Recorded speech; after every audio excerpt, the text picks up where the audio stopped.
So next topic collisions. Collision. അപ്പോൾ collision എന്ന് വെച്ചാൽ നമ്മൾ സാധാ കൂട്ടിമുട്ടുക. അപ്പോൾ എന്താണ് ഫിസിക്സിൽ കൊളിഷൻ എന്ന് ചോദിച്ചാൽ, ഇഫ് ടു ഒബ്ജക്ട്സ് ഇൻ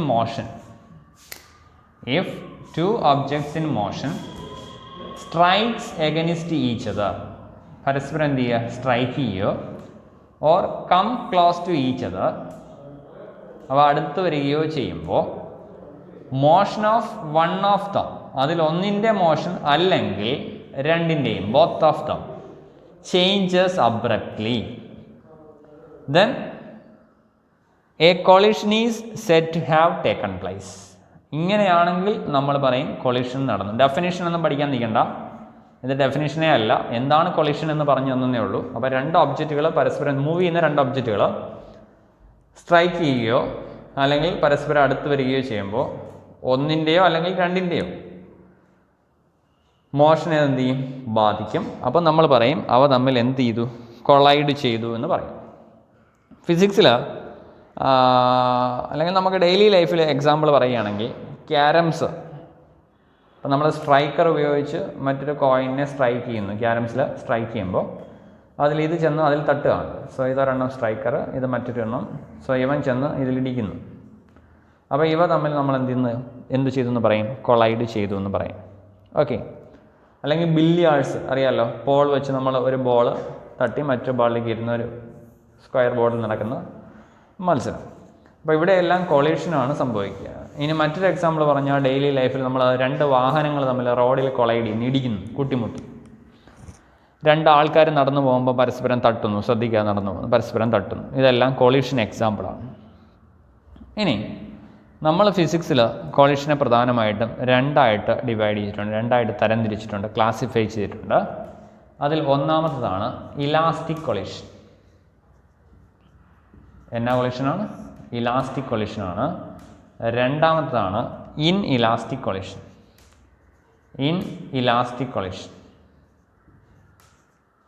അപ്പോൾ രണ്ട് ടൈപ്പ് കൊളിഷൻ. ഏതൊക്കെ? ഇലാസ്റ്റിക് കൊളിഷനുമുണ്ട്, ഇൻ ഇലാസ്റ്റിക് കൊളിഷനുമുണ്ട്. അപ്പോൾ എന്താണ് ഇലാസ്റ്റിക് കൊളിഷൻ എന്നും ഇൻ ഇലാസ്റ്റിക് കൊളിഷൻ എന്നുമാണ് നമ്മൾ പറയാൻ പോകുന്നത്. ഇലാസ്റ്റിക് കൊളിഷൻ്റെ പ്രത്യേകത, ഈ കൊളിഷനിൽ മൊമൻറ്റവും കൈനറ്റിക് എനർജിയും കൺസർവ്ഡ് ആയിരിക്കണം. എന്തൊക്കെ കൺസർവ്ഡ് ആയിരിക്കണം? മൊമൻറ്റവും കൈനറ്റിക് എനർജിയും കൺസർവ്ഡ് ആയിരിക്കണം. ശ്രദ്ധിക്കണം, മൊമൻറ്റം കൺസർവ്ഡ് ആണ്, കൈനറ്റിക് എനർജി കൺസർവ്ഡ് ആണ്. Example, collision between subatomic particle. Subatomic particle അറിയാമല്ലോ, ഇലക്ട്രോൺ, പ്രോട്ടോൺ, അങ്ങനെയുള്ള സബ് അറ്റോമിക് പാർട്ടിക്കിൾ. അപ്പോൾ collision between subatomic particles, അതെന്തിന് എക്സാമ്പിളാണ്? Elastic collision. ഇപ്പോൾ കൊളിഷൻ നമ്മൾ രണ്ടായിട്ട് ഡിവൈഡ് ചെയ്തു, ഒന്ന് ഇലാസ്റ്റിക് കൊളിഷൻ എന്നും മറ്റൊന്ന് ഇൻ ഇലാസ്റ്റിക് കൊളിഷൻ എന്നും. അപ്പോൾ ഇലാസ്റ്റിക് കൊളിഷൻ്റെ പ്രത്യേകത, അതിൽ രണ്ട് സാധനങ്ങൾ കൺസർവ്ഡ് ആണ്. ഏതൊക്കെ? മൊമൻറ്റം കൺസർവ്ഡ് ആണ്, കൈനറ്റിക് എനർജി കൺസർവ്ഡ് ആണ്. ഇനി രണ്ടാമതാണ് inelastic collision. Inelastic കൊളിഷൻ്റെ പ്രത്യേകത, കൈനറ്റിക് എനർജി നോട്ട് കൺസർവ്ഡ്. ശ്രദ്ധിക്കണം, ഇതിൽ രണ്ടും കൺസർവ്ഡ്. ഏതൊക്കെ? മൊമൻറ്റവും കൺസർവ്ഡ് ആണ്, കൈനറ്റിക് എനർജിയും കൺസർവ്ഡ് ആണ്. എന്നാൽ ഇതിൽ മൊമൻറ്റം കൺസർവ്ഡ് ആണ്, പക്ഷേ കൈനറ്റിക് എനർജി കൺസർവ്ഡ് അല്ല. ഇത് കൺസർവ്ഡ് അല്ല. ഏതിലാ? Inelastic collision. എക്സാമ്പിൾ, നമ്മുടെ ഡെയിലി ലൈഫിൽ നടക്കുന്ന ഒട്ടുമിക്കവാറും എല്ലാ കൊളിഷനുകളും ഇൻ ഇലാസ്റ്റിക് കൊളിഷന് എക്സാമ്പിളാണ്. അപ്പോൾ ഇൻ ഇലാസ്റ്റിക് കൊളിഷനും ഇലാസ്റ്റിക് കൊളിഷനും തമ്മിലുള്ള വ്യത്യാസം മനസ്സിലായല്ലോ. ഇനി നമ്മൾ പഠിക്കാൻ പോകുന്നത് ഇലാസ്റ്റിക് കൊളിഷൻ. പഠിക്കാൻ പോകുന്നത് ഇലാസ്റ്റിക് കൊളിഷനെ കുറിച്ചാണ്. So elastic collision in one dimension.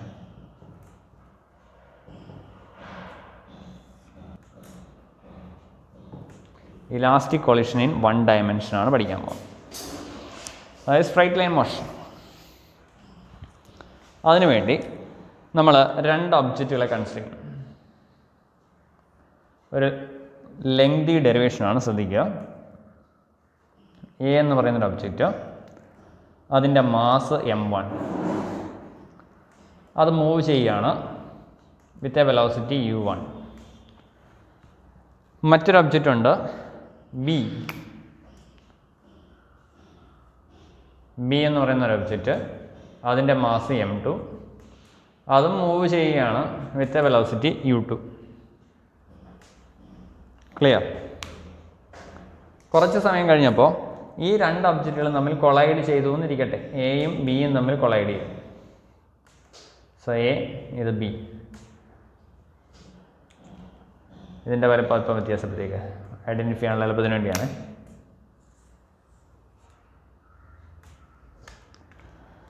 Collide ചെയ്ത ശേഷം അവർ വീണ്ടും പഴയ പോലെ മൂവ് ചെയ്യാണ്. സോ ഇത് എ. പക്ഷേ വെലോസിറ്റി, കൊളിഷന് ശേഷം എന്ത് ചെയ്തു? വെലോസിറ്റി ചേഞ്ച് ചെയ്തു. ഇവൻ്റെ വെലോസിറ്റി v1 ആയിട്ട് മാറി എന്നിരിക്കട്ടെ. u1 ആയിരുന്നു വെലോസിറ്റി, അവ ഇപ്പോൾ എത്രയായിട്ട് മാറി? v1 ആയിട്ട് മാറി. മാസിന് മാറ്റമൊന്നുമില്ല, മാസ് എത്ര തന്നെയാണ്? m1 തന്നെയാണ്. ഇനി രണ്ടാമത്തെ കേസ്, ബി എന്ന് പറയുന്ന ഒബ്ജക്റ്റാണ്. ബിയുടെ വെലോസിറ്റി v2 ആയിട്ട് മാറി, മാസിന് മാറ്റമൊന്നുമില്ല, m2 തന്നെയാണ്. അവൻ പഴയ പോലെ തന്നെ മൂവ് ചെയ്യുന്നു. ഇപ്പോൾ ശ്രദ്ധിക്കേണ്ട കാര്യം, രണ്ട് ഒബ്ജക്റ്റുകൾ എയും ബിയും അവ ഒരു സ്ട്രൈറ്റ് ലൈനിൽ മൂവ് ചെയ്യുന്നു. സപ്പോസ് എയുടെ മാസ് m1, അതിൻ്റെ വെലോസിറ്റി u1, ബിയുടെ മാസ് m2, അതിൻ്റെ വെലോസിറ്റി u2. അവ തമ്മിൽ എന്ത് ചെയ്തു? കൊളൈഡ് ചെയ്തു. അപ്പം കൊളൈഡ് ചെയ്യാനുള്ള കണ്ടീഷൻ ഇവൻ്റെ വെലോസിറ്റി കൂടുതലായിരിക്കും ബിയെ കാട്ടി, അതുകൊണ്ടായിരിക്കുമല്ലോ കൊളൈഡ് ചെയ്തത്. അല്ലെങ്കിൽ തിരിച്ച് പറയാം, ഇവൻ്റെ വെലോസിറ്റി എയുടെ വെലോസിറ്റി കാട്ടിയും കുറവാണ്. സോ കൊളൈഡ് ചെയ്ത് കഴിഞ്ഞപ്പോൾ വെലോസിറ്റിക്ക് ചേഞ്ച് ഉണ്ടായി. എയുടെ വെലോസിറ്റി v1 ആയിട്ട് മാറി, ബിയുടെ വെലോസിറ്റി v2 ആയിട്ട് മാറി. എന്നിരുന്നാലും അവ പഴയ പോലെ തന്നെ എന്ത് ചെയ്യുന്നു? മൂവ് ചെയ്യുന്നു, അതേ സ്ട്രൈറ്റ് ലൈനിൽ, സെയിം ഡയറക്ഷനിൽ. ഓക്കെ. ഇനി ഇലാസ്റ്റിക് കൊളിഷൻ ആയതുകൊണ്ട് തന്നെ നമ്മൾ പറഞ്ഞു ഇവിടെ രണ്ട് കാര്യങ്ങൾ കൺസർവ്ഡ് ആണ്. ഏതൊക്കെ? മൊമെൻറ്റം കൺസർവ്ഡ് ആണ്, കൈനറ്റിക് എനർജിയും കൺസർവ്ഡ് ആണ്. സോ നമ്മൾ law of conservation of momentum apply ചെയ്യുന്നു. Law of conservation of momentum അനുസരിച്ച് total momentum after collision, total momentum after collision is equal to total momentum before collision എന്നെഴുതി കൂടെ? Total momentum after collision is equal to total momentum before collision. കൊളിഷന് ശേഷമുള്ള total momentum കണ്ടുപിടിക്കാൻ ഇവിടെയുള്ള ഈ ഒബ്ജക്റ്റിൻ്റെ മാസും വെലോസിറ്റിയും multiply ചെയ്യുക, അപ്പോൾ അതിൻ്റെ മൊമെൻറ്റം കിട്ടും. ഇവൻ്റെത് മൾട്ടിപ്ലൈ ചെയ്യുക, അപ്പോൾ അതിൻ്റെ മൊമെൻറ്റം കിട്ടും. സോ ടോട്ടൽ മൊമെൻറ്റം എന്ന് വെച്ചാൽ ഈ മൊമെൻറ്റം പ്ലസ് ഇവൻ്റെ മൊമെൻറ്റം. സോ നമുക്ക് എങ്ങനെ എഴുതാം?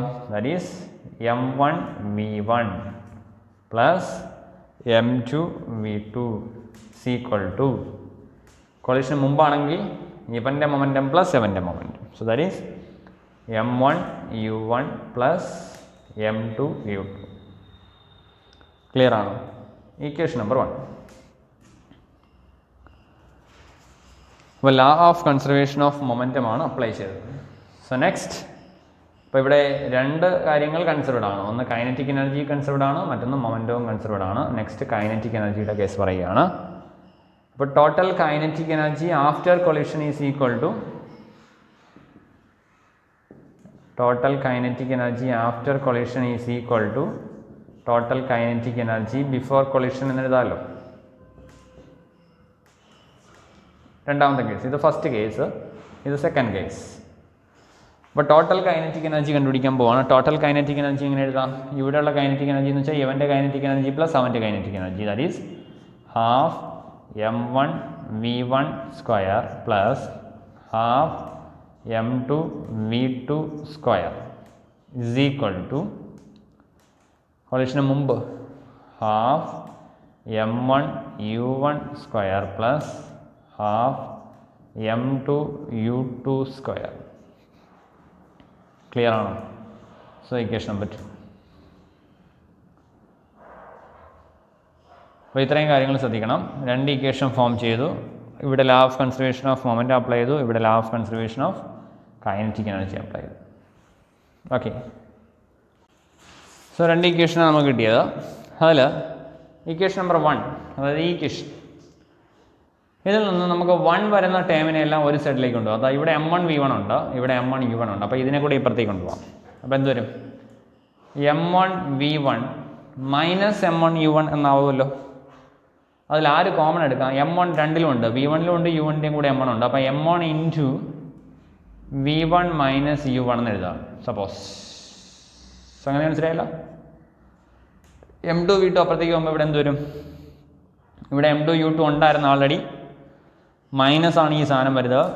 So m2 u2 minus m2 v2 എന്നാവും. അതിൽ m2 കോമൺ എടുത്തു. So m2 ബ്രാക്കറ്റിനകത്ത് u2 minus v2. Equation number 3. Okay ആണ്. അപ്പോൾ എന്താ ചെയ്തതെന്ന് നമ്മൾ കണ്ടല്ലോ. സോ വളരെ ഇമ്പോർട്ടൻ്റ് ആണ്, ഇത് ശ്രദ്ധിക്കണം. ഇത് വന്ന മെത്തേഡ് സ്റ്റെപ്പ് നോക്കുക. എന്തെങ്കിലും സംശയം ഉണ്ടെങ്കിൽ ഒന്നുകൂടെ മുകളിലത്തെ സ്റ്റെപ്പുകൾ നോക്കുക. സോ 1 വരുന്നതിനെല്ലാം ഒരേ സൈഡിലേക്ക് മാറ്റി, അതായത് v1 u1. ഇവൻ ഇപ്പുറത്തേക്ക് വന്നപ്പോൾ നെഗറ്റീവായി. അപ്പോൾ v1 മൈനസ് u1 വന്നു. ആര് കോമൺ എടുത്തു? m1. അതേപോലെ ഇവ ഇപ്പുറത്ത് വന്നപ്പോൾ u2 മൈനസ് v2 ആയി. ആര് കോമൺ എടുത്തു? m2. ഇനി ഇക്വേഷൻ നമ്പർ 2. ഇക്വേഷൻ നമ്പർ 2ൽ ശ്രദ്ധിക്കേണ്ട കാര്യം, ഇതിൽ ആൾറെഡി ഇവിടെ എല്ലാം ഹാഫ് ഹാഫ് ഹാഫ് ഹാഫ് ആണ്. അതൊക്കെ കട്ട് ചെയ്ത് കളയാം, അതിൻ്റെ ആവശ്യമില്ല. ഒരേപോലെ വരുന്നത്. പിന്നെ നമുക്ക് വരുന്നത് ഇതേപോലെ 1 വരുന്ന ടൈമെല്ലാം ഒരു സൈഡിലേക്ക് മാറ്റാം. അങ്ങനെ മാറ്റുമ്പോൾ ഇവിടെ m1 v1 സ്ക്വയർ മൈനസ് ഇവ ഇപ്പുറത്ത് വരുമ്പോൾ m1 u1 സ്ക്വയർ വരും. That is equal to m2 u2 square ഉണ്ട് ഇവിടെ ആൾറെഡി. ഇനി ഇവൻ കൂടെ അപ്പുറത്തേക്ക് വരുമ്പോൾ മൈനസ് m2 v2 സ്ക്വയർ വരും. ഓക്കെയാണ്. ഇതിൽ കോമൺ എടുക്കാവുന്നത് m1 കോമൺ എടുക്കാം. അപ്പോൾ m1 കോമൺ എടുത്ത് കഴിയുമ്പോൾ ദാ ഈ m1 ഒഴിവാക്കുക, ഇങ്ങനെ വരും ബ്രാക്കറ്റ്. ഇതേപോലെ m2നെ കോമൺ എടുക്കുക. കോമൺ എടുത്ത് കഴിയുമ്പോൾ ദാ ഇങ്ങനെ വരും m2 u2 square minus v2 square. അപ്പോൾ ഇത് a square minus b square എന്ന ഫോമിലാണ് രണ്ട് സൈഡിലും. a square minus b square എന്ന് വെച്ചാൽ a plus B into a minus B എന്നാണ്. അപ്പോൾ എങ്ങനെ എഴുതാം? m1 ഓൾറെഡി അവിടെ ഉണ്ട് ഇൻറ്റു a പ്ലസ് ബി എന്ന് വെച്ചാൽ v1 plus u1, v1 plus u1, a plus B into a minus B, v1 minus u1 equal to m2 into ഇത് അതേപോലെ ഫോർമാറ്റിലാണ് a square minus B square എന്ന് വെച്ചാൽ u2 plus v2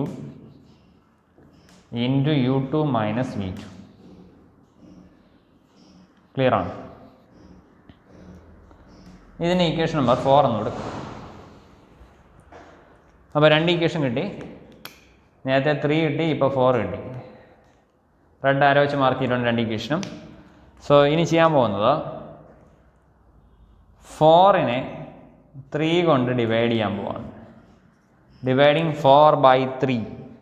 so അപ്പോൾ 4 എഴുതുകയാണ്. So m1 v1 plus u1 into v1 minus u1 divide by 3. 3ൽ left side ആരാ? m1 into v1 minus u1 equal to ഇവിടെ m2 u2 plus v2 into u2 minus v2 divided by ഇവിടെ ആരുണ്ട് റൈറ്റിൽ? m2 into u2 minus v2. m1 cut ചെയ്യാം, m2 cut ചെയ്യാം. ഇവിടെ v1 minus u1 cut ചെയ്തു, ഇവിടുത്തെ v1 minus u1 cut ചെയ്തു. ബാക്കി ആര്? v1 plus u1 equal to ഇവിടെ u2 minus u2 minus v2 cut ചെയ്തു, ബാക്കി u2 പ്ലസ് v2. ക്ലിയർ ആണോ? അപ്പോൾ v1 plus u1 is equal to u2 plus v2 എന്ന് കിട്ടി. ഇനി v വരുന്ന ടൈമല്ല ഒരു സൈഡ് കൊടുക്കാം. So v1 minus v2 is equal to v1 minus v2 is equal to u2 minus u1 എന്ന് എഴുതാം. u2 മൈനസ് u1 അതിന് നമ്മളിങ്ങനെ എഴുതുകയാണ്. v1 minus v2 is equal to minus of ഒരു മൈനസ് കൊടുത്തിട്ട് u1 മൈനസ് u2 എന്ന് വെച്ചാൽ ഇതിന് വിലയ്ക്ക് വ്യത്യാസമൊന്നുമില്ല. മൈനസ് u1 തന്നെയാണ്. ഇവിടെ മൈനസ് ആത്തേക്ക് കിട്ടുമ്പോൾ ഇത് മൈനസ് u1 ഈ മൈനസ് u1 പ്ലസ് u2 തന്നെയാണ്. സോ മറ്റൊരു ഭംഗിക്ക് വേണ്ടി അങ്ങനെ എഴുതിയെന്നേ ഉള്ളൂ. അത് പറയുന്ന ഇത്രേ ഉള്ളൂ. Relative velocity after collision, relative velocity after collision is equal to relative velocity before collision. ശ്രദ്ധിക്കുക, relative velocity after collision is equal to relative velocity before collision. So ഇത്രയും സ്റ്റെപ്പുകൾ നോക്കണം. v1 minus v2 is equal to u2 minus u1 വന്നത് എങ്ങനെയാണ്? Clear. അടുത്ത നമ്മൾ ചെയ്യാൻ പോകുന്നത് വെലോസിറ്റീസ് ആഫ്റ്റർ കൊളിഷൻ കണ്ടുപിടിക്കാൻ പോവാണ്. അതായത് കൊളീഷന് ശേഷമുള്ള രണ്ട് വെലോസിറ്റികളുണ്ട്. ഒന്നാമത്തെ ബോഡിയുടെ വെലോസിറ്റി v1ഉം രണ്ടാമത്തെ ബോഡിയുടെ വെലോസിറ്റി v2മാണ്. ഈ രണ്ട് വെലോസിറ്റികളും കണ്ടുപിടിക്കാൻ പോവാണ്. കൊളീഷന് ശേഷമുള്ള ഒന്നാമത്തെ ഒബ്ജക്റ്റിൻ്റെ വെലോസിറ്റി v1ഉം രണ്ടാമത്തിൻ്റെ വെലോസിറ്റി v2ആണ്. അതായത് v1ഉം v2ആണ് നമ്മൾ കണ്ടുപിടിക്കണം. അതിനുവേണ്ടി നമ്മൾ നേരത്തെ ഡിറൈവ് ചെയ്ത സ്റ്റെപ്പുകളിൽ ഒരു ഇക്വേഷൻ ഇതാണ്. v1 + u1 = u2 + v2. അതിന് വേണമെങ്കിൽ ഇക്വേഷൻ നമ്പർ 5 എന്ന് കൊടുക്കും. അപ്പോൾ ആ ഇക്വേഷനിൽ നമ്മൾ v2ന് ഒരു ഇക്വേഷൻ എഴുതാൻ പോകണം. v2 = ഇവനെ ഇപ്പുറത്തേക്ക് കൊണ്ടുപോവുക. നമുക്ക് കിട്ടും u1 - u2. ഇവിടെ ആൾറെഡി മൈനസ് ആവും ഇപ്പുറത്തേക്ക് പോകുമ്പോൾ. പ്ലസ് ആരുണ്ട്? v1. ഈ കിട്ടിയ ഇക്വേഷനെ നമുക്ക് ഇക്വേഷൻ നമ്പർ 3ക്കകത്തേക്ക് സബ്സ്റ്റിറ്റ്യൂട്ട് ചെയ്യാം. നമ്മുടെ ഇക്വേഷൻ നമ്പർ 3 ഏതാണ്? m1 × v1 - u1 = m2 × u2 - v2. ഇതിനകത്തേക്ക് സബ്സ്റ്റിറ്റ്യൂട്ട് ചെയ്യുക ഈ ഇക്വേഷൻ. സബ്സ്റ്റിറ്റ്യൂട്ട് ചെയ്യുക. അപ്പോൾ v2 ഇവിടെ ഉണ്ട്, v2 ന് വരെ കൊടുക്കുക. അപ്പോൾ ഇക്വേഷൻ എങ്ങനെ മാറും? m1 v1 - m1 u1 = m2 × u2 - v2 ന് വരെ ഇത്രയും സ്റ്റെപ്പ്. സ്ക്വയർ ബ്രാക്കറ്റ് ഞാൻ കൊടുത്ത് മനസ്സിലാക്കാൻ വേണ്ടി u2 + v1. ബ്രാക്കറ്റ് ഓപ്പൺ ചെയ്യുക. ഒരുമിച്ച് ചെയ്യാം. ഈ m2 കൊണ്ട് അകത്തേക്കും കൊടുക്കുക. m2 ഇതിനെ ഇങ്ങോട്ട് കൊടുക്കുക. അപ്പോൾ m2 u2 - m2 ഇതിനകത്തേക്കും ഇവിടെ മൈനസ് ആവും. m2 u1 ഈ മൈനസ് വീണ്ടും അകത്ത് വരുമ്പോൾ പ്ലസ് ആവും. പ്ലസ് ആവും. പിന്നെ m2 വരുന്നു. m2 u2 മൈനസ് ഈ മൈനസും പ്ലസും ചേർന്ന് മൈനസ്.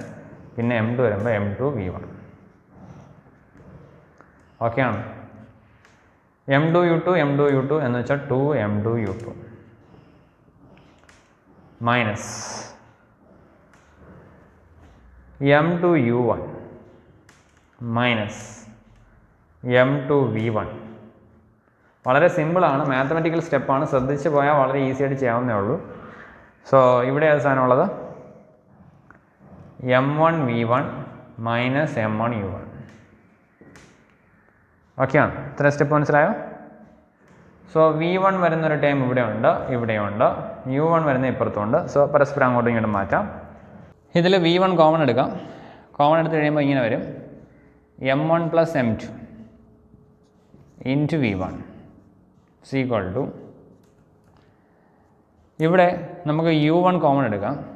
u1 കോമൺ എടുക്കുമ്പോൾ m1 - m2 കാരണം പ്ലസ് വരുന്ന നമ്മൾ ആദ്യം എഴുതി × u1 പ്ലസ് ബാക്കിയുള്ളത് 2m2 u2. ഓക്കെയാണ്. നമുക്ക് കണ്ടുപിടിക്കേണ്ടത് v1 ആണ്. v1ൻ്റെ കൂടെയുള്ള ഇത്രയും ടൈമിനെ റൈറ്റ് സൈഡിലേക്ക് കൊണ്ടുപോയി ഡിവൈഡ് ചെയ്യുക. v1 = m1 - m2 × u1